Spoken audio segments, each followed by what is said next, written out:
porque dele, por meio dele e para ele são todas as coisas. Eu espero que você esteja curtindo, compartilhando, favoritando os vídeos aqui, que essa mensagem ela possa te edificar e você seja um canal de bênção compartilhando, levando essa mensagem, o evangelho a demais pessoas. No topo do nosso perfil tem um link onde tem todos os estudos dos nossos devocionais. Eu peço que você participe do nosso canal do WhatsApp também. E hoje nós vamos falar sobre quem é realmente o nosso adversário, quem é o nosso inimigo, né? E eu trago para vocês a reflexão à luz da palavra que a riqueza e a prosperidade duradoura, elas estão ligadas diretamente a um plano. Então, se nós não temos um plano feito debaixo da sabedoria de Deus em nossas vidas, certamente o inimigo das nossas almas encontrará lacunas para levar a viver os seus planos diabólicos. E um dos mitos que muitos crentes, muitos cristãos têm, é que saber que o diabo ele não é inimigo de Deus, ele é o adversário, ele é inimigo das nossas almas. O único inimigo de Deus chama-se dinheiro, né? Porque lá em 1 Timóteo, no capítulo 6:10 diz: porque o amor ao dinheiro é a raiz de todos os males, o que está apetecendo alguns se desviarem da fé e se transpassarem a si mesmo com muitas dores. Ou seja, quando o dinheiro ele está em primeiro lugar, o amor, o apego às coisas que são terrenas, isso sim é inimigo de Deus. Então eu peço a você hoje para que você reflita à luz dessa palavra, para que você peça sabedoria de Deus para os seus negócios, para as suas relações, para aquilo que você tem colocado como um desejo íntimo do teu coração. Então peça a Deus para que te dê ideias, para que Ele te dê sabedoria, ajuda para você desenvolver esses planos, para que você coloque em prática, para que você seja conduzido pela sabedoria de Deus com o plano de Deus, e certamente isso vai dar certo. E lá em Provérbios 8:18 ele diz assim: comigo estão riquezas e honra, prosperidade e justiça duradoura. Então, muitas vezes o que acontece? Nós vivemos em um mundo hoje que ele é corrompido, né? Destruído hoje em relação à parte das finanças, a valores, a princípios realmente. Mas a palavra nos traz hoje na história que existem muitas famílias que tiveram sucessores ou tiveram heranças que passaram de pais para filhos.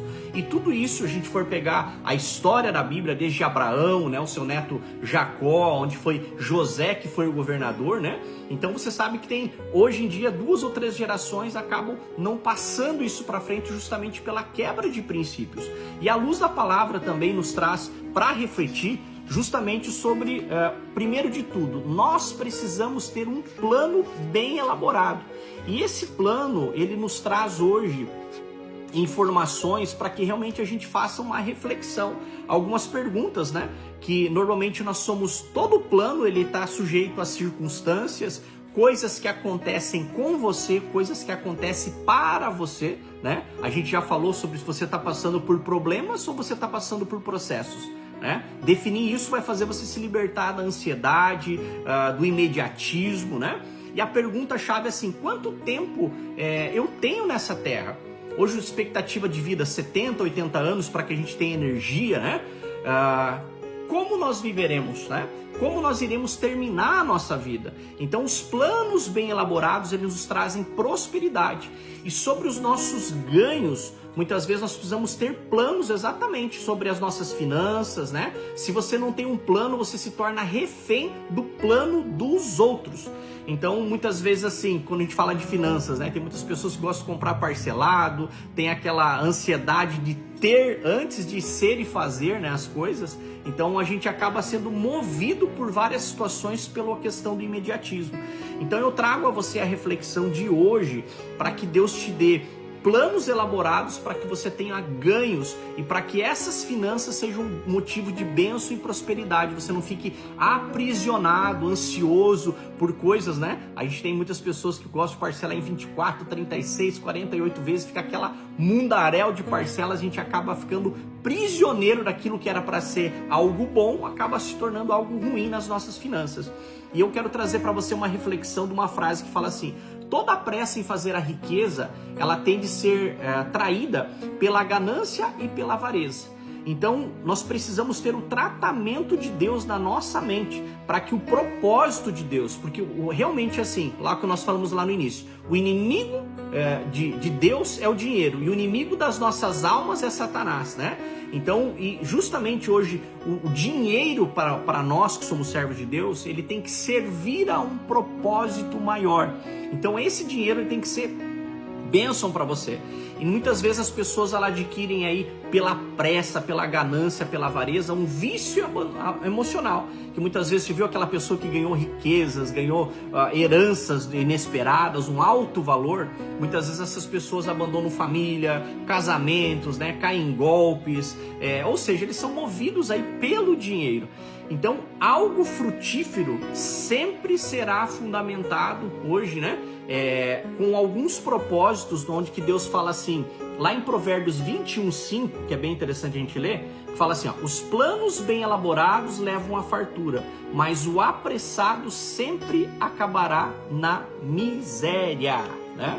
Então, quando a gente fala sobre planos, quando a gente fala sobre definir as prioridades da nossa vida, muitas pessoas hoje elas desenvolvem o mau hábito de não ter um plano, e por isso elas se tornam refém do plano dos outros, né?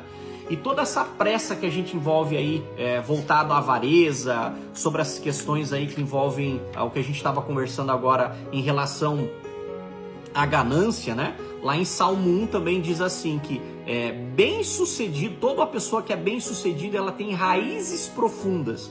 E aí, pegando esse raciocínio, quando a gente fala que algo frutífero sempre será algo bem fundamentado, então muitas vezes ele está ligado a um bom plano, a um bom planejamento, a justamente a gente ter a sabedoria de Deus, né? Então todos os processos que a gente passa dentro da nossa vida é um verdadeiro aprendizado. Então esse aprendizado, ele pode estar fundamentado assim, que tem a palavra que diz, né? Aquele que é fiel no pouco, sobre o muito te colocarei. Então todas as lições que nós passamos nas nossas vidas profissionais, né? A nossa trajetória como empreendedores, negociantes, comerciantes, né? Então tudo aquilo é uma preparação. Então é uma lição, são pequenos negócios, pequenos fundamentos que quando você lida com o dinheiro, com a compra ou com qualquer outra situação, comprando um carro, comprando um imóvel, nós temos pequenos aprendizados que a gente vai levando na nossa vida. E assim como José, eu gosto muito da história dele, ele foi levado, né, como escravo no Egito, ele trabalhou na casa de Potifar, ele administrou todos os bens, né, foi acusado injustamente, foi lançado numa prisão, e ele ganhou a confiança do carcereiro, e ele conseguiu aí realmente fazer todo o processo ali que foi deixado a ele, né, para que ele conseguisse aprender naquele meio tempo, e até ele ser promovido a governo.